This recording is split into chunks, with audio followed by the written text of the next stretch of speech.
Hi everyone, and welcome back to my channel. I'm Dean, and I'm back for another video where we break down what's the latest in today's commercial and industrial real estate market. If you're investing, leasing, or owning commercial real estate in Ontario, 2026 is not the year to guess. The market has shifted. It's more selective, more strategic, and in some sectors, quietly opportunistic. Today I'm breaking down exactly what's happening across industrial, retail, office, and multifamily, and what it actually means for you. No fluff, just real numbers and real implications. Let's start with the macro view. The GTA closed 2025 with roughly $16.2 billion in total commercial transaction volume, down about 8% year over year. Why the slowdown? Three main factors: persistent bid-ask gaps, higher capital costs, ongoing U.S. tariff uncertainty. Nationally, commercial investment came in around $50 billion, and forecasts are calling for a rebound to roughly $56 billion in 2026. Translation: we're not in a crash.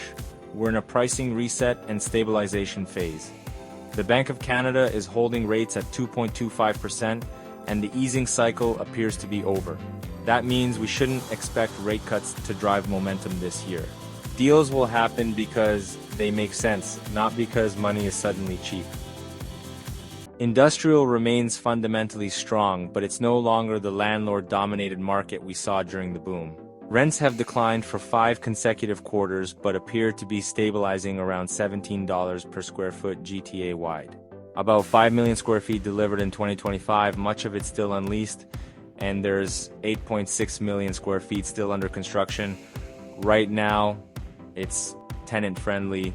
Landlords are offering concessions, tenant improvement packages, flexible lease terms. But here's the key: new construction is slowing dramatically. That could tighten supply by late 2026. The biggest wildcard is the CUSMA joint review in July 2026. If trade frameworks shift, industrial users could pause expansion decisions, especially those tied to cross-border activity. Strategically, small to mid-bay industrial is outperforming large distribution facilities. It offers flexibility and a wider tenant pool. Retail was actually the top-performing asset class in 2025. Transaction volume in the GTA increased 16% year over year. Vacancy remains extremely tight, roughly 1.4% to 1.5%. Food-anchored strip retail continues to dominate investor demand. Why? Because population growth has far outpaced retail inventory growth. There simply isn't enough quality retail supply, especially necessity-based retail. Prime corridors in North Toronto are commanding strong rents.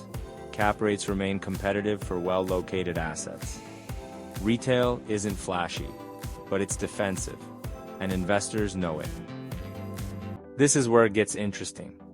2025 marked the first year of positive net absorption since 2019.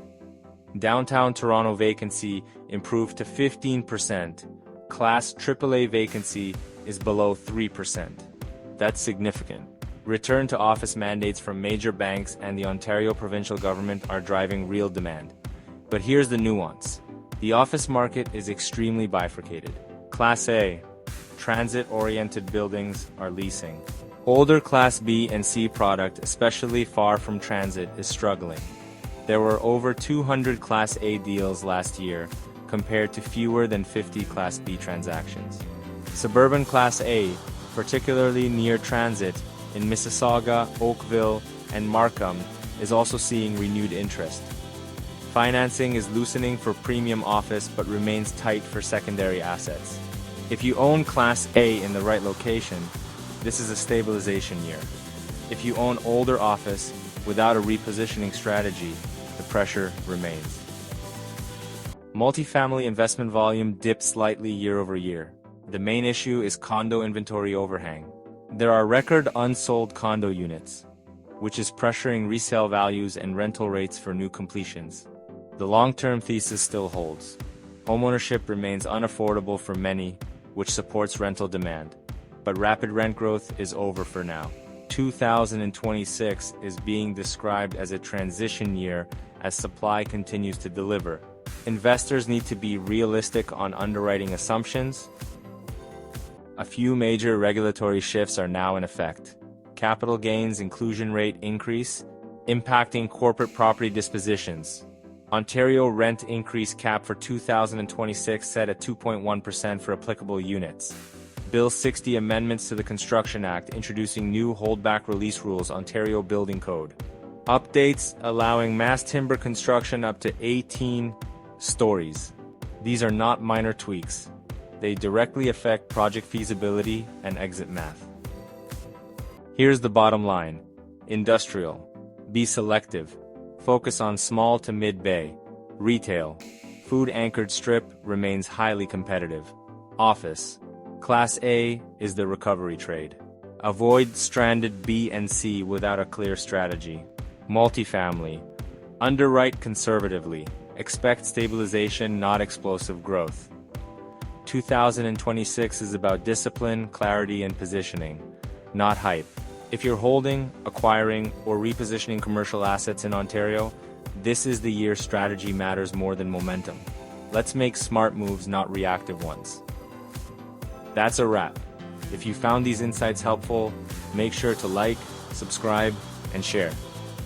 Comment down below what topics you want us to discuss on our next vlog.